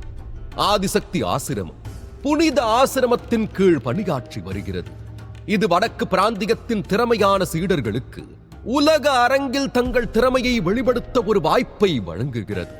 இதற்காகவே ஆதிசக்தி ஆசிரமம் சரியான விதிகளை வகுத்திருந்தது. உதாரணமாக, ஒரு குறிப்பிட்ட இடத்தின் ஊழியர் ஒரு ரகசிய பயிற்சி தளத்தில் சிறப்பாக செயல்படும் சீடர்களை கண்டறிந்த போதெல்லாம் அவர்கள் அந்த சீடர்களை பற்றி தங்கள் மூத்தவருக்கு தெரிவிப்பார்கள். மேலும் அப்படி திறமையான சீடர்களை கண்டறிந்ததற்காக ஊழியர்களுக்கு பொருத்தமான வெகுமதிகளும் ஊதிய அதிகரிப்பும் வழங்கப்படும். இந்த வழியில் ஒரு சீடரின் செயல்திறன் சிறப்பாக இருந்தால் அந்த சீடன் பற்றிய உண்மை மறைக்கப்படாது. இந்த உலகில் அனைத்து போர் வீரர்களும் வெவ்வேறு திறன்களுடன் பிறக்கிறார்கள். சிலரின் விதி அவர்களுக்கு மற்றவர்களை விட அதிக சக்தியை தருவதாக நம்பப்படுகிறது. எனவே அனைவரின் திறன்களின்படி போர் வீரர்கள் மரண, ஆன்மீக, பூமி மற்றும் வானம் என 4 பிரிவுகளாக பிரிக்கப்பட்டுள்ளனர். வடக்கு பகுதியின் சக்தியின்படி ஆன்மீக திறமைகளைக் கொண்ட சீடர்களே திறமையானவர்களாக கருதப்படுகிறார்கள். பொதுவாக சிறந்த ஆன்மீக தர திறன் கொண்ட ஒரு சீடன் விரைவிலேயோ அல்லது எதிர்காலத்திலோ ஆன்மீக உலக வீரனாக மாறுவார். அதே நேரத்தில் பூமி தர திறன் கொண்ட ஒரு சீடனுக்கு ஆதிசக்தி ஆசிரமத்தில் அதிக முக்கியத்துவம் கொடுக்கப்படுகிறது. ஒரு தனிப்பட்ட சீடராக இருந்தாலும் சரி அல்லது 33 குழுக்களின் உயர் உள் சீடராக இருந்தாலும் சரி, பெரும்பாலானோருக்கு அரை பூமி தர திறனாவது இருக்கும். ஆனால் வானத்தர திறன் என்பது மிகவும் அரிதானதாகவே கருதப்படுகிறது. வானத்தர திறன் கொண்ட ஒரு சீடனுக்கு ஆதிசக்தி ஆசிரமத்தில் மட்டுமல்ல, புனித ஆசிரமத்திலும் அதிக முக்கியத்துவம் கொடுக்கப்படும். துணைவேந்தர் சிவஞானத்தின் மதிப்பீட்டின்படி வீராவுக்கு வானத்தர திறன்தான் உள்ளது. அதிலும் அவனது தற்போதைய செயல்திறன், அவனது திறன் தெய்வீக தரத்தை அடைய அதிக வாய்ப்புள்ளதை குறிக்கிறது. வீராவின் திறமை உண்மையில் அவரை ஆச்சரியப்படுத்திவிட்டது. ஆனால் இது அவரது கோபத்திற்கான காரணம் அல்ல. அவரது உண்மையான கோபமே வீரா வேதவள்ளியின் சகோதரன் என்று யாரும் அவரிடம் சொல்லாததுதான். வேதாவை பற்றிய வழக்கு ஆசிரமத்தில் மிகவும் முக்கியமானது. அப்படி இருக்க அவளது சகோதரன் ஆதிசக்தி ஆசிரமத்தில் நுழைந்த பிறகு வீராவை பற்றி யாரும் ஏன் அவரிடம் எதுவும் சொல்லவில்லை. இதனாலேயே இந்த நேரத்தில் துணைவேந்தர் சிவஞானம் தனது அதிகாரிகளும் ஆசிரியர்களும் தன்னை முற்றிலுமாக புறக்கணித்து விட்டதாக உணர்ந்தார். ஆனால் ஆசிரியர் பலராமன் சிறிது நேரம் யோசித்து விட்டு, உண்மை என்னன்னா, சிவாங்கி வீராவை வலுக்கட்டாயமா தான் பொற்கதிர் குழுவுல சேர்த்தா. எல்லாருமே சிவாங்கி அடையாளத்தை நினைச்சுதான் பயப்படுறாங்க. ஒருவேளை அதனால கூட என்று அவர் முடிக்காமல் நிறுத்தி, சிவாங்கியா பேரரசர் நந்திவர்மருடைய மகளா என்று சிவஞானம் புருவங்களை உயர்த்தி கேட்டார். ஆசிரியர் பலராமனும் தலையை ஆட்டினார். ஆமா, சிவாங்கி வீரா மேல சிறப்பு கவனம் செலுத்துறா. அப்படி பார்த்தா அவளுக்கு வீராவுடைய அடையாளம் தெரியாம இருக்க வாய்ப்பே இல்லை. ஒருவேளை அவளே கூட இந்த விஷயத்தை மறைச்சிருக்கலாம் என்றார். இங்க பாருங்க ஆசிரியரே, அந்த பொண்ணை பத்தி நாம இப்ப கவலைப்பட வேண்டிய அவசியம் இல்ல. அதோட எனக்கு நல்லாவே தெரியுது நீங்க அந்த ஆசிரியர்களை காப்பாத்த முயற்சி பண்றீங்கன்னு. சிவாங்கி பொற்கதிர் குழுவோட துணைத் தலைவர் மட்டும்தான். இந்த விஷயத்தை அவ எவ்வளவுதான் அடக்க முயற்சி பண்ணாலும் அவளுடைய செல்வாக்கு ரொம்ப காலம் நீடிக்க முடியாது. வீரா எந்த ரகசிய பயிற்சி தளத்திலையும் நுழையலையா என்ன? அவன் பயிற்சி செய்யலையா? இல்ல எந்த ஊழியரும் அவனை பத்தின தகவலை கொடுக்கலையா? இல்லன்னு சொல்லி என்ன நம்ப சொல்லாதீங்க ஆசிரியர் பலராமன். நீங்களே இத பத்தி விசாரிங்க. கடந்த சில மாசமா வீரா செஞ்ச ஒவ்வொரு செயலையும் விசாரிக்க சொல்லுங்க. குற்றவாளி யாரா இருந்தாலும் சரி, அவங்கள கண்டுபிடிச்சு ஏன் முன்னாடி கொண்டு வாங்க என்று துணைவேந்தர் சிவஞானம் உறுதியான குரலில் கூறினார். அவரது கோபத்திற்கு முன்னால் ஆசிரியர் பலராமனால் அலட்சியமாக இருக்க முடியவில்லை. அவர் உடனடியாக ஒப்புக்கொண்டு வீராவின் அனைத்து நடவடிக்கைகளையும் விசாரிக்க சொல்லி ஒரு நபருக்கு உத்தரவிட்டார். இங்கே ஆசிரியர் பலராமன் துணைவேந்தர் சிவஞானத்தின் கோபத்தை தணிப்பதில் மும்முரமாக இருக்க, அங்கு அரங்கில் வித்தூனுக்கும் வீராவுக்கும் இடையிலான சண்டை மேலும் மேலும் தீவிரமாகிக் கொண்டிருந்தது. பல பேய் தாமரைகள் தொடர்ந்து பூத்துக் கொண்டிருந்தன. அவை அனைத்தும் வீராவை அடக்க முயன்று கொண்டிருந்தன. ஒவ்வொரு தாமரையின் எடையும் 100 எடைக்கல்லுக்கு மேல் இருந்தது. இந்த நேரத்தில் 100கணக்கான தாமரை மலர்கள் வீராவை முழுவதுமாக மூடியிருந்தன. பித்தூனின் மலைத்தாமரை நுட்பம் வீரா மீது பெரும் தாக்கத்தை ஏற்படுத்தியது. அடுத்த கணமே வீராவின் காலடியில் ஒரு வாள் போன்ற அமைப்பு உருவானது. அந்த அழுத்தத்திலிருந்து தப்பித்து அவன் தனது இடத்தை விட்டு நகர்ந்தான். அடுத்து என்ன நடக்கும்? துணைவேந்தர் சிவஞானம் ஏன் வீராவை பற்றி இவ்வளவு தீவிரமாக விசாரிக்கிறார்? வீரா மீண்டும் சிக்கலில் மாட்டப் போகிறானா, அல்லது இது அவனுக்கு சாதகமாகுமா? கடந்த காலத்தில் பித்தூன் வீராவை மோசமாக காயப்படுத்தி இருந்தான். இப்போது வீராவுக்கும் பித்தூனுக்கும் இடையிலான போட்டியின் விளைவு என்னவாக இருக்கும்? தெரிந்து கொள்ள தொடர்ந்து கேளுங்கள். வாளடி நுட்பத்தின் மூலம் பித்தூனின் மலைத்தாமரை நுட்பத்திலிருந்து தப்பித்து அரங்கை சுற்றி நகர்ந்து கொண்டிருந்தார். அதே நேரத்தில் தன் 6 மாய உடல்களை கொண்டு அந்த தாமரை மலர்களையும் கட்டுப்படுத்தினார். Boom boom boom! இந்த மாய உடல்கள்லாம் எவ்வளவு சக்தி வாய்ந்ததா இருக்குன்னு பாரு. அப்பா என்று வீராவின் வலிமையை கண்ட பார்வையாளர்கள் ஆச்சரியப்பட்டனர். மாய உடல்களின் மோதலா மாயத்தாமரை மலர்கள் உடைந்து ஆயிரக்கணக்கான சிறிய இதழ்களாக மாறிக்கொண்டிருந்தன. கண் இமைக்கும் நேரத்தில் முழு அரங்கமும் அந்த இதழ்களால் நிரம்பியது. விரைவிலேயே தரையில் விழுந்த இதழ்கள் அனைத்தும் மறைந்து ஆன்மீக சக்தியின் துண்டுகளாக மாறின. மாய உடல்கள் மிகவும் சக்தி வாய்ந்தவை என்றாலும் வீராவால் 6 உடல்களை மட்டுமே வெளிப்படுத்த முடிந்தது. மறுபுறம் பித்தூன் தனது கையை அசைத்தே நூற்றுக்கணக்கான தாமரை மலர்களை தோன்ற வைத்துக் கொண்டிருந்தார். இதனால் சில தாமரை மலர்கள் மாய உடல்களின் தாக்குதல்களை தவிர்த்து வீராவை துரத்தின. ஆனால் வீரா சிறிதும் கவனம் சிதறவில்லை. முன்பு இந்த மலர்களின் அழுத்தத்தை தாங்கவே அவன் மிகவும் கஷ்டப்பட வேண்டியிருக்கும். ஆனால் இப்போது அவனது நிலைமை இன்னும் மேம்பட்டிருந்தது. இந்த முறை இந்த மலர்களை உறிஞ்சுவதற்கு ஊதா நிற எதிர்ப்பு சக்தியை பயன்படுத்த அவனால் முடியும். ஆனால் வீராவின் எதிர்ப்பு சக்தி அந்த தாமரை மலர்களுடன் இணைந்த தருணத்தில் திடீரென்று அந்த மலர்கள் அவற்றின் நிறத்தை மாற்றின. சிவப்பு நிற தாமரை மலர்கள் இப்போது இன்னும் அதிக சிவப்பு ஒளியுடன் ஒளிர ஆரம்பித்தன. அதைக் கண்ட வீரா திடுக்கிட்டான்.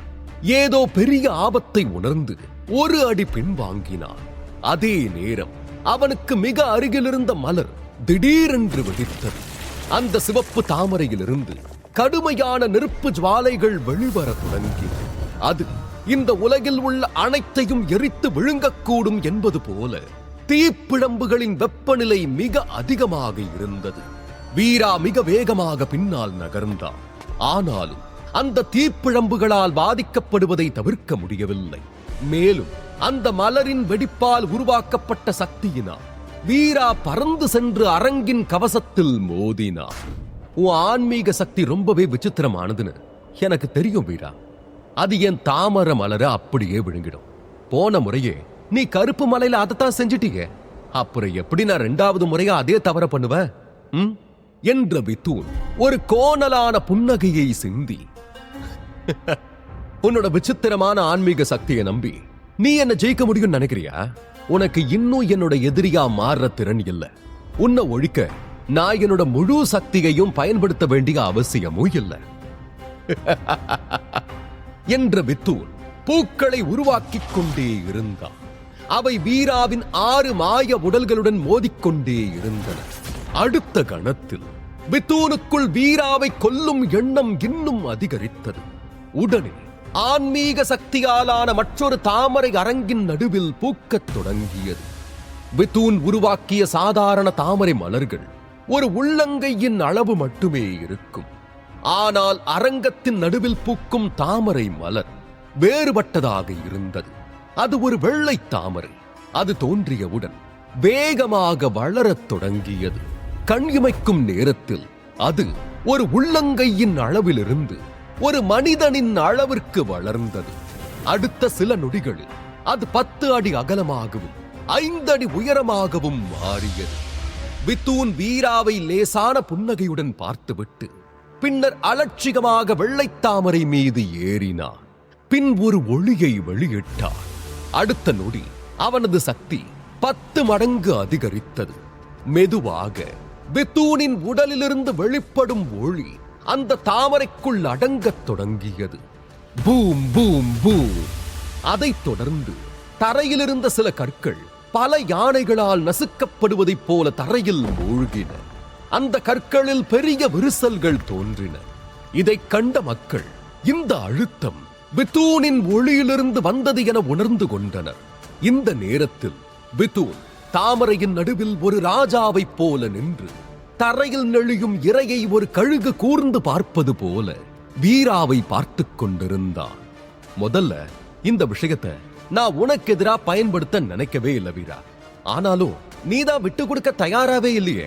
உன்னோட தோல்விய உன்னையே நான் ஒத்துக்க வைக்கிறேன். அப்புறம் இன்னொரு விஷயத்தையும் சொல்லிடுறேன், நல்லா கேட்டுக்கோ. உனக்கு 3 வருஷம் நேரம் கொடுத்தது பாவம் நீ உன்னோட நம்பிக்கையை இழந்துடக் கூடாதுங்கிறதுக்காக தான். ஏன்னா உன்ன மாதிரியே என்னோட சக்திகளும் அதிகரிக்கும் வீரா. 3 என்ன 30 வருஷம் ஆனாலும் சரி, உனக்கு என்னோட எதிரியா மாற தகுதியே இல்லை என்று அலட்சியமாக சொன்ன பித்தூன் கையை அசைத்தான். அந்த அரங்கின் தரை இரும்பை விடவும் கடினமான சிறப்பு மந்திர வலையால் பலப்படுத்தப்பட்டிருந்தது. ஆனால் பித்தூன் வெளிப்படுத்திய பயங்கரமான ஈர்ப்பு விசை அதன் சில பகுதிகளையே நசுக்கியது. இவ்வளவு வலுவான ஈர்ப்பு விசையினால் வீரா தனது உடல் மிகவும் கனமாகிவிட்டதை உணர்ந்தார். இந்த ஈர்ப்பு விசை கருப்பு மலை சண்டையில் இருந்ததை விட 10 மடங்கு அதிகமாக இருந்தது. ஆனாலும் வீரா கைவிடவில்லை. பற்களை கடித்து நேராக நிற்க முயன்றார். உன் சக்தி ஒன்னும் அவ்வளவு பெருசில்ல, ஆனாலும் நீ உன்னை ரொம்ப பெரியவனா காட்ட முயற்சி பண்ற. உன் பெருமையை நான் இப்பவே உடைக்கிறேன் பாரு என்ற வீரா சட்டென 100க்கும் மேற்பட்ட பாம்பு செதில்களின் சக்தியை எழுப்பினார். இதனால் அவனது உடலில் வலிமை அதிகரித்தது. அடுத்த கணத்தில் வீரா கூர்மையான கண்களால் பித்தூனை பார்த்து அவனை நோக்கி ஓடினான். அப்படியா, அவ்வளவுதானா என்ற பித்தூன் புன்னகையுடன் வீராவை நோக்கி தனது ஆள்காட்டி விரலை காட்டினான். பின் நிதானமாக மலைத்தாமரை விரல் என்றார். அடுத்த நொடி முழு அரங்கத்தின் ஈர்ப்பு விசையும் நொடியில் மறைந்தது. ஆனால் அதே நேரம் அந்த அழுத்தம் அனைத்தும் வீரா மீது குவிந்தது. பூம்! அத்தனை அழுத்தத்தையும் தாங்க முடியாமல் வீராவின் உடல் சரிந்து விழும் மலை போல அரங்கின் தரையில் மோதி அங்கே ஒரு ஆழமான குழி உருவானது. இந்த காட்சியை கண்ட பித்தூனின் முகத்தில் திருப்தியான புன்னகை தோன்றியது. அவன் தலையை ஆட்டியபடி, உனக்கெல்லாம் என்னோட இந்த ஈர்ப்பு சக்தியே போதும். என்ன, என் ஆயுதத்தை எடுக்க வைக்கிற திறமை கூட உனக்கு இல்ல என்றான். அதே நேரம் வீரா குழியிலிருந்து வெளியே வந்தான். உடனே வெள்ளைத்தாமரையின் மீது நின்ற பித்தூன் வீராவை குழிக்குள் தள்ளினான். வீரா மீண்டும் ஒரு உரத்த சத்தத்துடன் குழிக்குள் தள்ளப்பட்டார். பூம்! இருவருக்கும் இடையிலான சண்டை ஏற்கனவே ஆதிசக்தி ஆசிரமத்தின் அனைத்து சீடர்களின் கவனத்தையும் ஈர்த்திருந்தது. ஒரு பார்வையாளர், பித்தூன் ரொம்பவே வலிமையானவன், வீராவுக்கு பயங்கரமான உடல் வலிமை இருக்கு, ஆனாலும் பித்தூன் அவனை ஒரே விரலால தரையில அழுத்திட்டானே, அப்படின்னா இதுக்கு எவ்வளவு சக்தி தேவை என்று அதிர்ச்சியுடன் கேட்டார். மற்றொரு பார்வையாளரும், உனக்கு தெரியலனா கொஞ்சம் பேசாம உட்காரு, சும்மா பேசி தொல்ல பண்ணாத. பித்தூன் வீராவை ஒரு விரலால இவ்வளவு கீழே அழுத்திட்டானா பித்தூன் என்ன ஒரு கடவுளா ஆயிடுவானா? அவன் எவ்வளவு கேவலமானவன்னு தெரியாதா என்ன என்றார். இதற்கு மற்றொருவர், ஹேய், உங்களுக்கு புரியலையா? பித்தூன் ஈர்ப்பு விசையை மட்டும்தான் பயன்படுத்தி இருக்கான், ஆனா உண்மையில தர உடைஞ்சது வீராவோட வலிமையால தான் என்றார். அதே நேரம் அங்கு அரங்கில் வீரா சிறிதும் கவலைப்படவில்லை. இருப்பினும் அவன் எழுந்து கொண்டே இருந்தான். பித்தூனும் ஈர்ப்பு விசையை மீண்டும் மீண்டும் அவன் மீது செலுத்தினான். உண்மையில் இந்த ஈர்ப்பு விசையை மட்டும் வைத்து வீராவை காயப்படுத்துவது எளிதல்ல. மாறாக இந்த கடுமையான அழுத்தத்தினால் வீரா தனது உடலில் சூடான நீரோட்டங்கள் பாய்வதை உணர்ந்தான். எனவே அவன் அவசரப்படவில்லை. மேலும் முக்கியமான விஷயமே, இந்த சண்டையின் இறுதியில் யார் வெல்வார்கள் என்பதுதானே தவிர இப்போது வெல்வதல்ல. பித்தூனும் மிகவும் பொறுமையாக இருந்தான். ஆரம்பத்தில் வீரா அவனை நிறைய திட்டினான். இதனால் அவன் அதிக அவமானத்தை எதிர்கொள்ளவும் நேரிட்டது. எனவே வீரா தனது காலணிகளை தொடக்கூட தகுதியற்றவன் என அனைவருக்கும் காட்ட விரும்பினான். அதனால் பெருமித புன்னகையுடன், வீரா, நீ ரொம்ப வலிமையானவன்னு உனக்கு ஆணவம் அதிகம் இல்ல? நான் உன் எதிரி இல்லைன்னு தானே நினைச்சேன். ஆமா, நான் உன் எதிரி இல்ல. ஏன்னா உன்னால என் விரலை கூட தோக்கடிக்க முடியாது என்றான். இந்த நேரத்தில் வித்தூன் மிகவும் மகிழ்ச்சியாக இருந்தான். சொல்லப் போனால் வீரா தன் எதிராளி என்பதையே மறந்து வெறும் எறும்பாக நினைத்து அவனை நசுக்கிக் கொண்டிருந்தான். மேலும் ஒரு எறும்பை நசுக்கி மகிழ்ச்சியாக இருப்பது என்ன பயன் இருக்க முடியும்? ஆனால் உண்மையில் வீரா ஒவ்வொரு முறையும் அவனை எதிர்த்து போராடி நசுங்கிக் கொண்டிருப்பதை காண்பதே வித்தூனுக்கு பெரும் மகிழ்ச்சியாக இருந்தது. Boom boom boom. வீரா எழுந்திருக்க முயற்சிக்கும் போதெல்லாம் வித்தூன் அவனை மிக அலட்சியமாக ஒவ்வொரு முறையும் அழுத்திக் கொண்டிருந்தான். என்னாச்சு வீரா? ஓ விசித்திரமான பறக்கும் கத்தி எங்க? காணாம போயிடுச்சேன். நீ ஏன் அதை பயன்படுத்தக்கூடாது? ஆமா, நீ ஏன் உன் மனத்தாக்குதலை பயன்படுத்தக்கூடாது? ஓ, நீ இன்னும் அதை ரகசியமா மறைச்சு வச்சுக்க விரும்புறியா? நீ ரொம்ப சக்தி வாய்ந்தவன்னு நினைச்ச வீரா. ஆனா நீ இவ்வளவு பலவீனமாக இருப்பன்னு நான் உண்மையில எதிர்பார்க்கவே இல்லை. ச்சே என்றான். வித்தூன் வீராவை அழுத்தியது மட்டுமல்லாமல் இது போன்ற கேலிகளை செய்து அவனை அசிங்கப்பட வைக்கவும் முயன்றான். ஆனால் வித்தூனின் வார்த்தைகளை கேட்டதும் வீராவிடம் இன்னும் பல துருப்பு சீட்டுகள் இருப்பதை மக்கள் உணர்ந்தார்கள். இதை கேட்ட ஒரு பார்வையாளர் ஆச்சரியத்துடன், வீரா கிட்ட இன்னும் மறைக்கப்பட்ட ஆயுதம் இருக்கா? அவ ஏன் இன்னும் அதை பயன்படுத்தல என்று கேட்டான். மற்றொரு சீடனும், பித்தூரோட வார்த்தையெல்லாம் கேட்டா வீராவுக்கு இன்னும் மனரீதியான தாக்குதல்களை எப்படி பயன்படுத்துறதுன்னு தெரியும் போல இருக்கே. வீராவோட சக்திக்கு உண்மையிலேயே எல்லையே இல்லப்பா என்றான். வித்தூனின் வார்த்தைகளை கேட்டதும் பல போட்டியாளர்கள் இன்னும் எச்சரிக்கையாகினர். வீராவின் துருப்புச் சீட்டுகளில் சிலவற்றை முன்கூட்டியே அறிந்திருந்ததால் அவர்களால் வீராவுடன் எளிதில் போட்டியிட முடியும். வித்தூன் இந்த வார்த்தைகளை வேண்டுமென்றேதான் கூறியிருந்தான். அவன் வீராவின் அனைத்து ரகசிய ஆயுதங்களையும் அம்பலப்படுத்த விரும்பினான். வித்தூன் ஒரு சிறந்த தனிப்பட்ட சீடன். ஒரு உள் சீடன் எப்படி அவனை எதிர்த்து நிற்க முடியும்? வீரா என்ன, சத்தியனும் விவேகனும் கூட வித்தூனுடன் சவால் செய்ய துணிய மாட்டார்கள். வீரா மீண்டும் குழியிலிருந்து வெளியே வந்தான். இம்முறை முகத்தில் புன்னகையுடன், வித்தூன், நீ சொன்னது உண்மைதான்.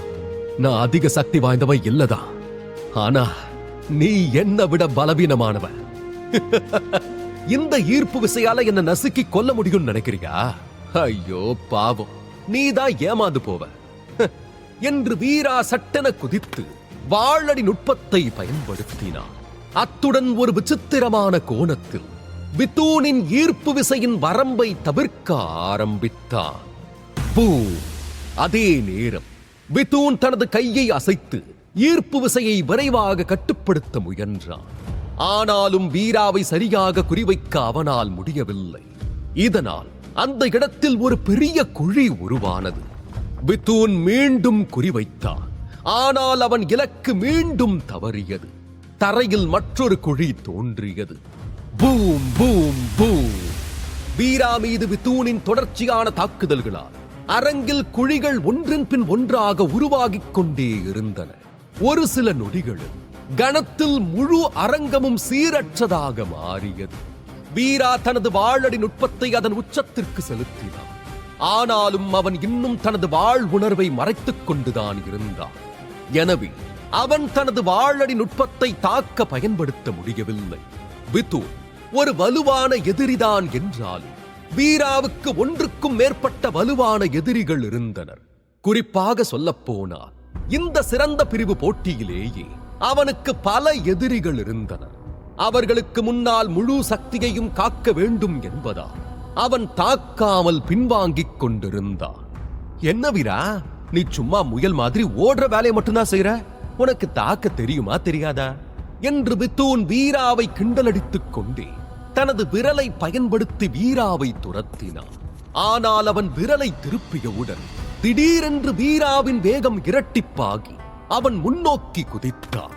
அதே நேரத்தில் அரங்கின் விளிம்பிலிருந்த 6 மாய உடல்களும் வெள்ளை தாமரையின் மீது நின்று கொண்டிருந்த வித்தூனை எல்லா திசைகளிலிருந்தும் சூழ்ந்தன. எனக்கு ஓட மட்டுமே தெரியும்னு யார் சொன்னது? ஆ? என்று வீரா புன்னகையுடன் வித்தூனின் முன் வந்தான். அடுத்த கணத்தில் ஒரு பெரிய கைமுஷ்டி நிழல் தோன்றியது. அது கண் இமைக்கும் நேரத்தில் வித்தூனின் அருகில் சென்றது.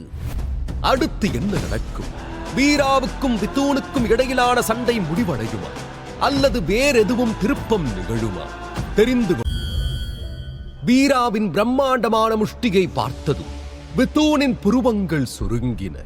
அவன் உடனடியாக கைகளை அசைத்தான். அடுத்த நொடி நூற்றுக்கணக்கான தாமரை மலர்கள் அவனுக்கு முன்னால் உருவாகின. கருப்பு மலையிலும் வீராவின் முஷ்டியின் நிழலை வித்தூன் அனுபவித்திருந்தான். அப்போது வீரா ஒரு அர்த்த மகாவீரன் மட்டுமே. ஆனால் அப்போதே அந்த முஷ்டியின் நிழலின் உதவியுடனேயே வீராவால் வித்தூனுடன் மோத முடிந்தது. அந்த நேரத்தில் வித்தூன் மிகவும் அதிர்ச்சியும் குழப்பமும் அடைந்தான். அதனால் வீராவின் ஆன்மீக சக்தியின் பிரம்மாண்டமான முஷ்டி அவன் மனதில் ஆழமான தாக்கத்தை ஏற்படுத்தியது. அது மட்டுமல்லாமல் இப்போது இந்த முஷ்டி இன்னும் திடமாகவும் சக்தி வாய்ந்ததாகவும் தோன்றியது. ஆனால் வித்தூனும் அவ்வளவு எளிதில் விட்டுக் கொடுப்பவன் அல்ல. எனவே வீராவின் அசுர தெய்வீக முஷ்டியை எதிர்க்க அவன் ஏற்கனவே ஒரு வழியை கண்டுபிடித்திருந்தான். இதற்காகவே வித்தூன் தன்முன் தாமரைகளை உருவாக்கும் போது முன் மற்றும் பின் வரிசைகளில் சிறிது இடத்தை விட்டு உருவாக்கி இருந்தான். இதனால் தாமரைகள் ஒன்றுக்கொன்று இடைவெளியில் தொடாமல் இருந்தன. அதே நேரம் அந்த நூற்றுக்கணக்கான தாமரை மலர்களும் வித்தூனை சுற்றி ஒரு முக்கோணமாக உருவாகி வீராவின் முஷ்டியின் நிழலை நோக்கி நகரத் தொடங்கியது. பூம்! முஷ்டியின் நிழல் தாமரை மலர்களுடன் மோதியது. அது முன் வரிசையில் இருந்த மலர்களை விழுங்கியது. இந்த காட்சியை பார்த்த பார்வையாளர்களின் கண்கள் ஆச்சரியத்தில் விரிந்தன. இதற்கு முன்பு சித்தார்த்தனுக்கு எதிரான போட்டியில் வீராவின் ஊதா நிற ஆன்மீக சக்தி மற்ற ஆன்மீக சக்திகளை விழுங்குவதை யாரும் சரியாக கவனிக்கவில்லை.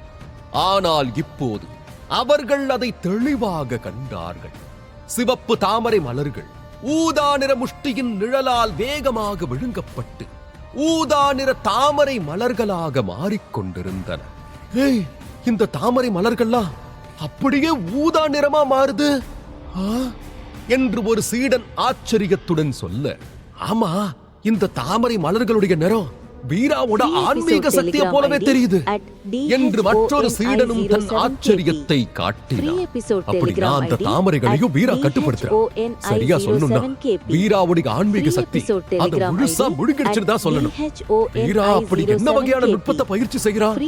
இது இவ்வளவு விசித்திரமா இருக்கு.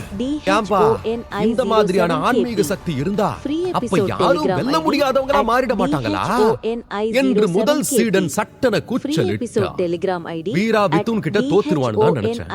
ஆனா முடிவு எப்ப வேணாலும் மாறும் போல இருக்கே. ஆனா இந்த வித்தூனும் ரொம்ப புத்திசாலிதான். வீராவோட ஆன்மீக சக்தி அவனோட தாமரைகளை விழுங்குன்னு அவனுக்கும் ஏற்கனவே தெரியும்னு தோணுது. அதனாலதான் அந்த பூக்களுக்கு இடையில ஒரு இடைவெளி ரொம்ப அகலமா இருக்கு. அவனை தோக்கடிக்கிறது ரொம்ப கஷ்டம்தான் என்று இரண்டாவது சீடன் சண்டை நுட்பங்களை கவனித்தபடி சொன்னான். தாமரை மலரின் நிறம் மாறிக்கொண்டிருப்பதை மட்டுமே சிலர் பார்த்தனர். ஆனால் சில சக்தி வாய்ந்தவர் வித்தூன் அதை சமாளிக்க ஏற்கனவே ஒரு வழியை கண்டுபிடித்து விட்டதையும் கவனித்தார். வீரா, உன்னோட ஆன்மீக சக்திக்கு விழுங்குற திறன் இருக்குன்னு எனக்கு முன்னாடியே தெரிஞ்சது நல்லதா போச்சு. இல்லனா இன்னைக்கு அதை சமாளிக்கிறது எனக்கு ரொம்ப கஷ்டமா இருந்திருக்கும். ஆனா விஷயம் தெரிஞ்சதுக்கு அப்புறமும் நான் பழைய தப்பையே திரும்பவும் செய்வேன்னு நினைச்சேன் என்று கேலி செய்த வித்தூன் கைகளை அசைக்க எல்லா பூக்களும் ஒன்றாக வெடித்தன. ஒற்றை பூவின் வெடிப்பால் உருவாகும் சக்தி மிகவும் பயங்கரமானதாக இருக்கும். அத்தகைய சூழ்நிலையில் அத்தனை பூக்களின் வெடிப்பு ஒரு பேரழிவு சக்தியை உருவாக்கியது. அந்த பேரழிவு சக்தி வீராவின் கைமுஷ்டியின் நிழலையும் ஊதா தாமரை மலர்களையும் கூட மறைத்தது.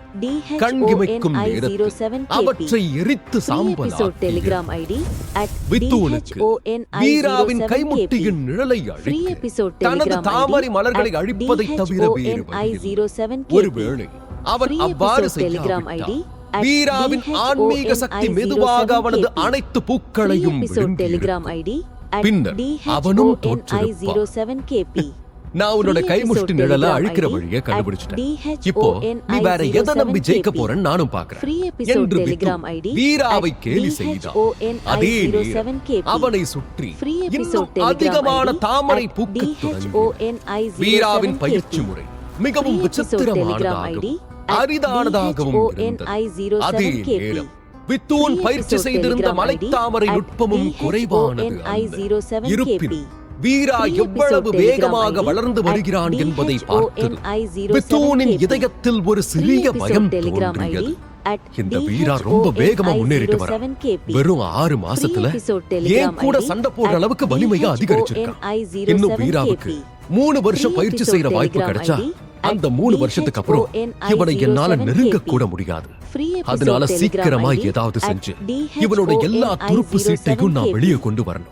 அப்புறமா அவனை தோக்கடிக்கிறது எனக்கு சுலபமா இருக்கும். அதோட கொஞ்சம் கொஞ்சமா இவனுடைய தன்னம்பிக்கையை உடைச்சு இவனுடைய போர் வீரன் இதயத்தையும் நான் நசுக்கி காட்டுறேன் என்று வித்தூன் தன் மனதில் கொடூரமாக திட்டமிட்டான். போர் வீரனின் இதயம் என்பது ஒரு போர் வீரன் முன்னேற உதவும் ஒரு ஊக்க சக்தி. அது ஒரு வகையான மனநிலையாகும். இது ஒரு போர் வீரன் அவனது நம்பிக்கையை கைவிடாமல் இருக்க எப்போதும் தூண்டிக் கொண்டே இருக்கும். வீராவின் அனைத்து நுட்பங்களையும் தோற்கடித்து அதன் மூலம் அவனது இந்த நம்பிக்கையை வித்தூன் உடைக்க விரும்பினான். வித்தூனின் கருத்துப்படி வீரா அனைத்து சிரமங்களையும் கடந்து சிறந்த பிரிவு போட்டியில் இந்த நிலை வரை வந்துள்ளான். ஆனால் அதற்கு அவனுக்கு மிகப்பெரிய நம்பிக்கையாக இருந்தது இந்த விசித்திரமான ஊதா ஆன்மீக சக்திதான். ஒருவேளை வீராவின் ஆன்மீக சக்தியை தன்னால் எதிர்கொள்ள முடிந்தால் அது வீராவின் வலிமையான ஆயுதத்தை அழிப்பதைப் போலாகும். அப்போது அந்த வருத்தத்தில் அவனின் போர் வீரன் இதயம் உடையும் என்று வித்தூன் கணக்கிட்டிருந்தான். அதே நேரம் வித்தூனின் கேள்விக்கு நக்கலாக சிரித்த வீரா, நான் எதை நம்புறேன்னு தெரியணுமா என்று கேட்டான். இதுவரை வீரா பயன்படுத்தாத பல துருப்புச் சீட்டுகள் அவனிடம் ரகசியமாக இருந்தன. ஆனால் வீரா அதை வித்தூனுக்கு எதிராக பயன்படுத்த திட்டமிடவில்லை. வித்தூன் இணை வீரராக இருக்கலாம், தனிப்பட்ட சீடர்களில் நன்கு அறியப்பட்ட ஒருவனாக இருக்கலாம். ஆனால் அவன் மிகவும் சக்தி வாய்ந்தவன் அல்ல. அப்படி இருக்க வீரா இந்த சிறந்த பிரிவு போட்டியில் முதலிடத்தை பெற விரும்பினான். அவன் நிதானத்தை கடைபிடிக்க வேண்டும். வித்தூனின் சில வார்த்தைகளுக்காக அவன் தனது அனைத்து துருப்பு சீட்டுகளையும் பயன்படுத்த மாட்டான். வீரா ஒன்றும் அவ்வளவு முட்டாள் அல்ல. அதனால் மேலும் தொடர்ந்து, சரி, ஒருவேளை என்கிட்ட நான் நம்புறதுக்கு கூட வேற ரகசியமான ஆயுதம் எதுவும் இல்லைன்னு சொன்னா நீ அப்ப என்ன செய்வ என்று வித்தூனை தூண்டுவது போல கேட்டான். ஏனெனில் வித்தூனின் நுட்பங்களும் அத்தனை மோசமானதாக இல்லை. காரணம், கருப்பு மலையில் நடந்த போட்டிக்கு பிறகு வீராவின் ஆன்மீக சக்தியின் பண்புகளை அவன் நன்றாக கற்றுக்கொண்டான். அது மட்டுமின்றி அதற்கு ஒரு எதிர் நடவடிக்கையை கூட கண்டுபிடித்திருந்தான். பொதுவாக சக்தி வாய்ந்தவர்கள் பலவீனமானவர்களை அரிதாகவே கவனிப்பார்கள். ஆனால் வீரா வேதாவின் சகோதரன். ஒருவேளை அதனால் கூட அவன் வீராவை கண்காணித்திருக்கலாம். இல்லையெனில் அன்று வித்தூனுக்கு இருந்த சக்திக்கு வீரா போன்ற ஒருவனை வித்தூன் கவனித்திருக்கவும் மாட்டான், கவலைப்பட்டிருக்கவும் மாட்டான். இந்த நேரத்தில் வீரா தூண்டுகிறான் என புரிந்த வித்தூனும், நான் என்ன செய்ய போற வீரா, வலிமையான தோலு இரும்பு மாதிரி எலும்பு இருந்தா உன்னால உலகத்தையே ஜெயிக்க முடியும்னு நினைக்கிறியா? உனக்கும் எனக்கும் இருக்கிற வித்தியாசம் எவ்வளவு பெருசுன்னு இப்ப நான் உனக்கு காட்டுறேன் என்று லேசாக சிரித்தான். அடுத்த நொடியில் அவனது கையில் ஒரு வாள் தோன்றியது. வித்தூனின் வாள் மிகவும் சிறப்பு வாய்ந்தது. அது 2 விரல்களின் அகலமும் 2 அடி நீளமும் கொண்டது. மேலும் அதில் பல சிக்கலான மற்றும் அலங்கரிக்கப்பட்ட குறியீடுகள் பொறிக்கப்பட்டிருந்தன. அது உண்மையில் ஒரு பழங்கால வாள். பண்டைய காலங்களில் அத்தகைய வாள்கள் மிகவும் பிரபலமாக இருந்தன. குறிப்பாக உயர்ந்த அதிகாரிகள், செல்வந்தர்கள், மன்னர், தளபதி, மந்திரி என பலரும் இத்தகைய வாள்களை வைத்திருந்தனர். வித்தூனின் கையில் உள்ள வாள் பூமி தர ஆயுதம். இது பண்டைய காலங்களில் இருந்தே கலைமான் குடும்பத்தினர் தங்கள் அடுத்த தலைமுறைக்கு கடத்தி வந்தனர். விதூன் அந்த வாளை கையில் ஏந்தியவுடன் அவனது முழு ஆன்மாவும் மாறியது. வெள்ளை தாமரைக்கு மத்தியில் நின்று கொண்டிருந்த விதூனிடமிருந்து திடீரென்று ஒரு சக்தி வாய்ந்த ஒளி வெளிப்பட தொடங்கியது. இந்த வகையான ஒளி ஒரு மறுபிறவி பெற்ற ராஜா தன் நீண்ட வாளை தாங்கிக் கொண்டு உலகை மேலிருந்து பார்ப்பது போல இருந்தது. விதூன் கிட்ட ஒரு பழங்கால பூமி தர ஆயுதம் இருக்கு என்று பார்வையாளர்களில் ஒரு சீடன் ஆச்சரியத்துடன் கூறினான். வாளின் பிரகாசத்தை பார்த்த மற்றொரு சீடன், ஐயோ கடவுளே, அவனுக்கு எப்படி ஒரு பழங்கால பூமி தர ஆயுதம் கிடைச்சது என்றான். முதல் சீடர் சற்று பொறாமையுடன், ஐயோ அதோட ஒளி எவ்வளவு சக்தி வாய்ந்ததா இருக்குன்னு பாரு, நிச்சயமா இது ஒரு சாதாரண வாள் இல்ல, இந்த வாளை வச்சிருந்த நபர் நிச்சயம் ஒரு தனித்துவமான போர் வீரனாதான் இருந்திருக்கணும் என்றான். உண்மையில் கலைமான் குடும்பத்தினர் இந்த பண்டைய பூமி ஆயுதத்தை தற்செயலாக பெற்றனர். அவர்களின் மூதாதையர்களில் ஒருவர் ஒரு பேரரசரின் கல்லறைக்குள் நுழைந்த போது இதை கண்டறிந்தார். அந்த கல்லறை மிகவும் பழமையானது. மேலும் இந்த வாளை பெற அவர்கள் கல்லறையின் பல சக்தி வாய்ந்த அணிவகுப்புகளை உடைக்க வேண்டியிருந்தது. இந்த நேரத்தில் அவர்கள் எலும்புக்கூடு காவலர் குழுவையும் எதிர்கொள்ள வேண்டியிருந்தது. அதில் அவர்கள் குடும்பத்தை சேர்ந்த பலர் தங்கள் உயிரை இழந்தனர். வீரா, உனக்கு தெரியுமா, இது ஒரு பழங்கால வாள். இது ஆயிரக்கணக்கான வருஷத்துக்கு முன்னாடி வாழ்ந்த குப்த வம்சத்தை சேர்ந்த பேரரசர் சமுத்திரகுப்தர் வச்சிருந்தது. வீரா, உன்னோட உடல் உலோகத்தை போல வலிமையானது, சரிதானே? அப்படின்னா பா, அது என் வாளை நிறுத்துதானே பாப்போம் என்று விதூன் மெதுவாக தனது வாளை சுழற்ற அவனது தாமரை மலர்கள் விழுந்தன. விதூனின் கையில் இருந்த பழங்கால வாளை பார்த்த வீராவின் புருவங்கள் சுருண்டன. விதூன் ஒரு பழங்கால பூமி ஆயுதத்தை வைத்திருப்பான் என்று அவன் எதிர்பார்க்கவில்லை. விதூனின் கையில் இருந்த பழங்கால வாளில் ஒரு பூமி குறியீடு பொறிக்கப்பட்டிருந்தது. இதை பார்த்த வீராவுக்கு அது குறைந்த தர பூமி ஆயுதம் என புரிந்தது. இந்த குறைந்த தர பூமி ஆயுதம் தனது உடலை வெட்ட முடியும் என்பதில் வீராவுக்கு எந்த சந்தேகமும் இல்லை. காரணம், வீராவின் உடல் ஒரு நடுத்தர தர ஆன்மீக ஆயுதத்திற்கு மட்டுமே சமமானது. ஆனாலும் வீரா கைவிடவில்லை. பழங்கால பூமி ஆயுதம், ஆனா அதை வச்சு என்ன வெட்ட முடியும்னு உறுதியா நம்புறியா என்று கேலியாக கேட்ட வீரா ஒரு அடி முன்னேறி அக்னிக்கல்லின் ஆற்றலை முழுமையாக செயல்படுத்தினார். அடுத்த நொடியில் அவனது வேகம் மிக வேகமாக ஒரு சூறாவளி போல மாறியது. அதே நேரத்தில் வீராவின் 6 மாய உடல்கள் வெவ்வேறு திசைகளிலிருந்து வித்தூனை நோக்கி நகரத் தொடங்கின. 6 மாய உடல்கள் தன்னை நோக்கி வருவதைக் கண்ட வித்தூன் தனது கையை அசைத்தார். உடனே அவனது காலுக்கு கீழே உள்ள வெள்ளை தாமரையின் 6 இதழ்கள் திறந்தன. அடுத்த நொடியில் அந்த இதழ்கள் அந்த மாய உடல்களுடன் மோதின. இதனால் அனைத்து மாய உடல்களும் பறந்து போயின. மாய உடல்களை விரட்டிய வித்தூன் தனது பண்டைய வாளை அசைத்தபடி வீராவை நோக்கி நகர்ந்தான். நீ இதை எப்படி செஞ்சன்னு எனக்கு தெரியல, ஆனா உன் வேகம் உண்மையிலேயே ரொம்ப அதிகமா இருக்கு. வாள் உணர்வு உனக்கு புரியலனாலும் நீ வாளடி நுட்பத்தை புரிஞ்சுக்கிட்ட. ஆனா நான் ஒத்துக்கிட்டே ஆகணும் வீரா, நீ உண்மையிலேயே சிறந்த திறமசாலி. ஆனா இது எல்லாம் ஏன் முன்னாடி பயனற்றதுன்னு நான் ஏற்கனவே சொல்லிட்டேன் என்ற வித்தூன் வீராவின் வாளடி நுட்பத்தை ஏற்கனவே புரிந்து கொண்டான். வீராவின் விசித்திரமான வாளடி நுட்பத்துடன் ஒப்பிடும் போது வித்தூனின் வேக நடை நுட்பம் மிகவும் அழகாக இருந்தது. அவன் ஒவ்வொரு அடி எடுத்து வைக்கும் போதும் தரையில் ஒரு தாமரை மலர்ந்தது. அரங்கை சுற்றி நகரும் போது அவனது உடல் ஒரு அழகான பறவையைப் போல தெரிந்தது. ஆனால் சிறிது நேரத்திற்கு முன்பு நடந்த வித்தூனின் தாக்குதல்களால் முழு அரங்கமும் குழிகளால் இருந்தது. இது வித்தூனின் வேக நுட்பத்தை பாதித்தது. ஆனால் அதே நேரம் வீராவின் வாளடிகள் விசித்திரமான முறையில் இருந்ததால் அது வீராவுக்கு மிகவும் சாதகமாக இருந்தது. இருப்பினும் இருவருக்கும் இடையிலான தூரம் தொடர்ந்து குறைந்து கொண்டே வந்தது. இந்த நேரத்தில் வித்தூன் வீராவை கொல்வானா என்ற சந்தேகமே அனைவரின் இதயத்திலும் இருந்தது.